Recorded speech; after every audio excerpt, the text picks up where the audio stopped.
What's poppin', y'all? It's E-Class. It's Young Pop. And we the Hoodies. And y'all rocking out with Keisha Renee on 99.1. That's a fact. Tip It Up Radio, Hot 991. Your girl Keisha Renee here. I got very special guests in the building with me. They brothers. Got the Hoodies in the building. HG, big HG, we in the Big building. HG, that's a fact. Yes, E-Class and Young Papa. What's good? It's regular, man. Everything's good. How you doing? I'm doing great. I can't complain. And y'all energy is dope. I like what's going on out there. I appreciate you. That's amazing.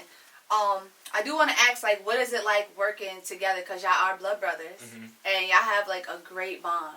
Like, how is it pursuing a music career together? You know, it's easy because you working with somebody that you probably trust the most out of anybody. It's not somebody you working with a friend or something like that. You working with your blood. Yeah. You know your blood got your best interest, like, and you know your blood ain't gonna do nothing grimy to you, let you down. Y'all working together on the strength of y'all relationship and because y'all want to see each other win. So That's a fact. I couldn't have put it any better. Same thing. We be fighting this shit sometimes, but yeah, like, that's what family do. Yeah, brother shit. but that ain't nothing. You know what I mean? It's my little man's. I love my brother. You know what I mean? And he's so mature for his age, so it's real easy to get him on board, or even me get on board with him, because he knows. You know what I mean? So it's good. It's a good process. I love it. Now, obviously, you started rapping first. What was your inspiration? Was it like starting in school, like freestyling at lunch, gym class? Like, what was your whole vibe getting into the game? I'm gonna say, you know, my mother listening to music around the house and all that. Definitely like listening to Wu-Tang heavy and all the 90s hip hop. So that was one of my biggest inspirations. And then also just coming up, you know, the struggle of coming up and with a single mother and stuff like that, and finding the outlet. So that's really the main two inspirations, wanting to get it done like that. Right. Now, you seem like you're a great mentor to your brother. Like I say, your bond is elite. I was reading something that said Papa started rapping when he was 4 years old. So at first I'm like, that's cap. Like, he was not rapping at 4 years old. But then I'm like, my best friend, her son loves like Lil Durk and all of them. And he's 4 and he literally raps word for word, everything. So I believe it. So at that time, did you see it ever playing out to where it's at right now? Like the manifestation part of it? Nah, like, I really never, because people always used to tell me, like, you special. You know what I'm saying? And, like, it always, like, made me feel weird, like, nah, like, people just saying that just to say it, but then, you going places, and it would just feel weird, and then, until we really went viral and we really started doing stuff is when I was like, damn, like, people was right. You get what I'm saying? Like, they must have saw something I didn't see, because I thought I was regular until, you get what I'm saying? You got a gift. Yeah. Y'all both got a gift. I appreciate you. That's a fact. Now, is it hard keeping him in check, you know what I'm saying? Because he's younger. The streets is way different than it is. It's like, crazy. before. It's crazy. But Pop got it. He's an old soul. He knows right from wrong. I can feel that. And sometimes, you know, it's certain things. You know, temptation is a motherfucker. Like, you know what I mean? Like but he pretty much keeps himself in line. I'm here to just guide him through. You know what I mean? I really take heed in that Beanie Siegel quote that I go through it so you wouldn't do it after me. So he's learned from certain mistakes my pops may have made or I may have made. So now it's easy for him to follow the format and just go. You know what I mean? So right, and just being lucky enough to see how it ends without being in the ending. You get what I'm saying? Like, I seen my pops was locked up for most of my life. I've been in and out of jails, visiting him since I was about 4 years old. I've been to almost all the jails in New York, East Coast, you get what I'm saying? And, like, I done lost a lot of people to the streets. People done died, been locked up. So just seeing that just made me want to change. Change your mentality. That's a fact. Just made me want to change. Right. So y'all did go viral, like, a couple years ago with the In the Whip freestyle. When y'all first started seeing, like, y'all numbers and y'all mentions going up, like, how did that make y'all feel at that moment? Crazy. We just did that for fun, like. Really? Yeah, nah. We wasn't trying to go viral, start nothing off of that. We did that just to hop in the whip and like literally just in the crib writing One More Step. That's one of our favorite back and forth joint Styles and Jada. We jumped in the whip and woke up to 1 million views. Like, that's a fact. I was in school when we hit 1 million views and like people was going crazy. Yeah, people was coming up to me acting crazy like, yo, like y'all going viral, like y'all everywhere I look, y'all there. So I'm like, damn, like. We just had fun with it, like. And that's when those moments, like, happen because you're having fun when you don't think about it. Yeah. Because, like, I mean, everybody freestyle with their friends or Right. whatever, but not everybody go viral. Right. So it's like That's a an fact. amazing feeling. That's a fact. I already know that. Now, y'all been doing a ton of radio interviews. Y'all done been on some major platforms. Y'all done been with Funk Flex, K Slay, everywhere. So it's like, what was one of y'all biggest platforms that y'all felt was like the most iconic to y'all? Probably the first time we went on Flex. Like, you know, this second time was legendary. Yes. Legendary. Like, we went crazy. But that first time really, like, Yeah, that feeling couldn't be cemented us. duplicated. Like, that in New York, Flex is that final stage in New York. Like, all right, you got on Flex. You know what I'm saying? So we went up there, and it was clearly lighter than the second one because we was younger and we was still warming up to it. Yeah, we was still warming up to it, but that first time really cemented us in New York for sure. That's a fact. I'm gonna say Ellen though. When we met the Ellen, Oh yeah, Ellen show. that was crazy. Like, you know what I mean? Getting flown out to LA. We sitting there, the drivers holding up a sign that says the Hoodies. Like, we over here. You know what I mean? Like that was crazy for me. That was crazy. And just knowing that, you know, our whole town was locked in and we was on TV. Like we performing and the whole world is watching it. Like that was crazy. So I'm gonna say Ellen. Crazy. That's what's up, man. Now, I know, like you said, you've been on Flex 2 times or whatever. Was y'all ever nervous, like, when y'all get put on a spot to, like, start doing interviews and stuff? Like, y'all ever get nervous? I don't really get nervous. It be certain things that, like, make me nervous. It be little stupid stuff, too, like things that shouldn't make me nervous. Right. And I'll be, like, getting a little shaken up, and I'll be like, damn, like, I hope I don't. But, like, for when it's time to go, it's time to go. Right. I've been like that since I was young. Like, nah, that first time on Flex, I kept tapping him. I'm like, yo, go over your verse, bro. He's like, yo, bro, we good. Like, just go up there and rap, bro. Just black out. Right. And I learned that when you over rehearse and you start panicking and you start thinking about it too much, you gonna mess up. That's a fact. You gotta just go. The good thing is y'all can feed off each other's energy and keep each other calm. Like when you a one-man band stand, it's like, what am I gonna do? What am I gonna do? You know? Right. Definitely. That's a fact. Most definitely. Now I seen the Flex interview, like y'all dropped at the beginning of December. I seen the comments. Everybody talking about that's like top 5 of the the Flex freestyle. Like, what y'all think about that? Yeah, for sure. I think so. A lot of niggas go up there and say nothing.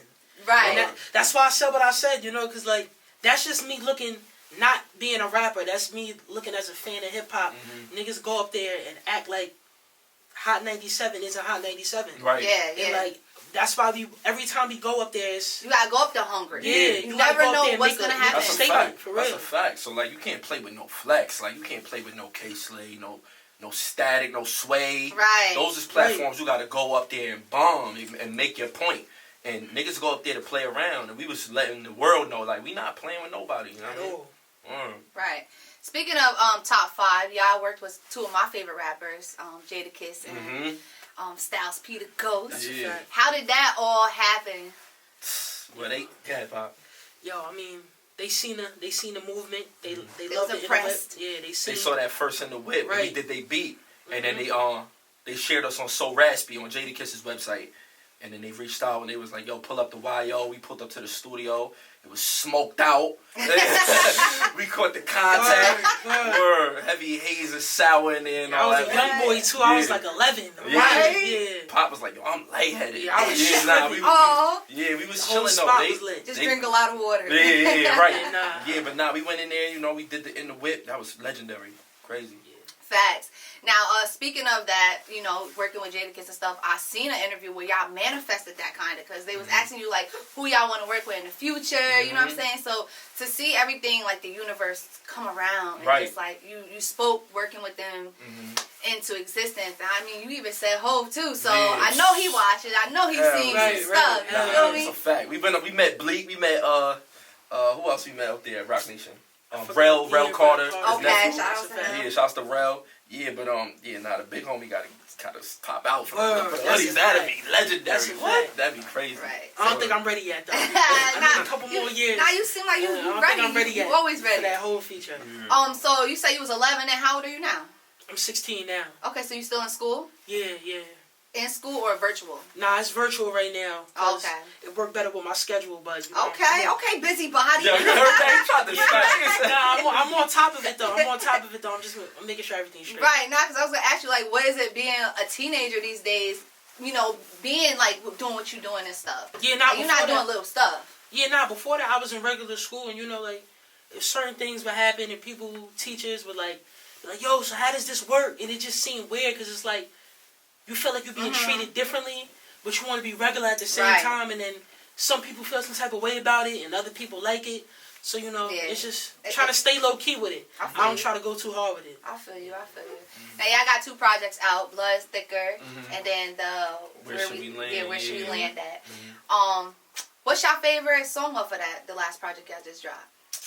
Where Should We Land? I'm going to say my favorite song is probably Trust Funds. Yeah, Trust Funds. The intro is crazy. Trust Funds. Graduation Day, probably. It's mine. Yeah. Let me tell you mine, okay?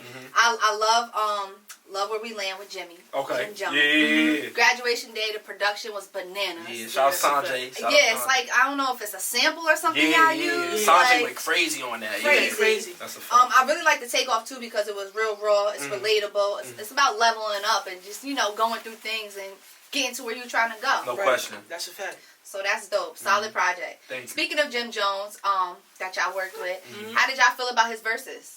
Oh, I was hurt, because and we was torn because we rock with both sides. Right. You know what I mean? But everybody was Dipset and the Lots. Like, and we heavy. We got Harlem roots. You know what I mean? My pops is from Harlem. My mom's from the Bronx. But that was man. It seemed my fault, Jimmy. But I love Jimmy. He had the all leather on in the side. That was just crazy. It was just crazy. It's man. crazy. Locks is just different. They different. They came with some different energy, but if they rematch it, I think Dipset will be a little bit more prepared. They'll be more prepared, but I think Kiss is always gonna be the Locks, just leave them alone. They in versus history. Kiss is undefeated right now. That's a fact. Word, leave the Locks alone. Man. Now, speaking of the Hoodies, it's more than a name and a brand. It's actually a full-blown movement. Yeah. Talk to me a little bit about that. How did that all come about? Yeah. Basically we got the idea from, the youth being targeted wearing their hoodies. Yeah, crazy. And we come from a place in upstate New York. It's a lot of racist police. Let me say. And they'll target you just for how you look. You know what I mean? So we wanted stereotype. Exactly. So we wanted to make that our name so they can hear our side of the story. So they can hear why we move like this, why we dress like this, why we carry ourselves the way we carry ourselves. So that's why we named ourselves the Hoodies. And I think so far, we've inspired the youth in a way to be proud of how they talk, how they walk, how they dress. So that's why we named ourselves the Hoodies. That's why it's the movement. And it's the craziest thing, like how we are so stereotyped, but everybody takes from it. For you know what I'm saying? Like we are the culture of every They single love thing. our culture, but they don't want to go through the problems that comes with it. You know what I mean? It's a sad thing, man. But I really like y'all movement and what it stands for. I appreciate you. So what's some future projects and collaborations? Some other artists you're trying to work with? Future we got Hidden Gems on the way. Okay. Whole project produced by Kid Capri. We got a whole nother EP in the tuck. We loaded right now, so we got a whole nother EP in the tuck. So you could expect many projects from us. Collabs, we can't even say too much. It's a lot of stuff. Yeah, it's a lot of stuff going on right now. It's a lot. Yeah. I feel you. You don't want to, make the tree grow too soon. Yeah, we don't want to give too much away. We want that anticipation factor to be there. You know what I mean? So anybody in your city that you like that you think we should be watching out for? Well, as far as the 845, that's our whole area. D Weathers. Okay, shout out him. It's one of the best out right now. That's a fact. I'm trying to think of more people, but that's my guy right there. That's the main one right there. Yeah, that's a fact. Yeah, that's a fact. Gotta support the team. Definitely, for sure. Luki 845, he's nice. Okay, I'm gonna check him out. Yeah, that's a fact. I'm trying to think of more people. There's a lot of people. Off the top of my head, it's a lot of people that rap, a lot of people that is inspired by us, you get what I'm saying? But the main person right now is D Weathers. That's what we need to be checking out. Everybody listening, that's a fact. Facts. Now, have y'all started performing outside of just doing radio interviews? Yeah, for sure. Yeah. We just came from LA. Okay. In November. LA's nice. Yeah, it's beautiful. Beautiful out there, man. It's beautiful out there. LA. People LA's a different vibe. Yeah, but the people is way nicer in LA than New York. Yeah. We real standoffish in New York. But they say if you from New York, you can make it. You can make it anywhere. That's a fact. That's a super it's fact. Tough out here. Word. It is. So have y'all signed yet, or y'all still independent? We're still independent right now. We're still independent right now, but if a good situation presents itself, we gonna see what it's here for sure. And that's dope that you said that, because it ain't always about the money. Right. It's about, like, the longevity in it and making the right decision. For sure, that's a fact. So the fact that y'all waiting out, because y'all been doing it for a minute, you know what I'm saying? So I know people been coming at y'all. Yeah, for sure. Independence is a beautiful thing, though. You know what I mean? Right. Like, it's beautiful. Right. So what's next for the hoodies for 2022? We got Hidden Gems on the way. We got a whole tour booked, ready to go. We about to be everywhere, man. I got auditions, all types of stuff. All types of stuff going on. We trying to take over everything. Some TV and stuff? Yeah, nah, I already been in a couple things too. So so Facts. I done been in Joker, Law and Order. I done been in a couple things. Young Papa. Yeah. So it's about to get crazy. Nah, it's gonna get crazy this year. Facts. That's a fact. That's what's up. Well, look, it's been a pleasure kicking it with y'all. I appreciate y'all pulling up. Y'all more than welcome to slide through anytime. Anytime y'all dropping some new things. For sure, we'll be back. But yes, it's Tip It Up Radio, Hot 991. Got the hoodies here. Y'all can shout yourself out. HG. Y'all can follow us at the Hoodies 845. You can follow me at E-Class 845. You can follow me at Young Papa 845. And then the Hoodies everywhere else. Gangster. It's lit.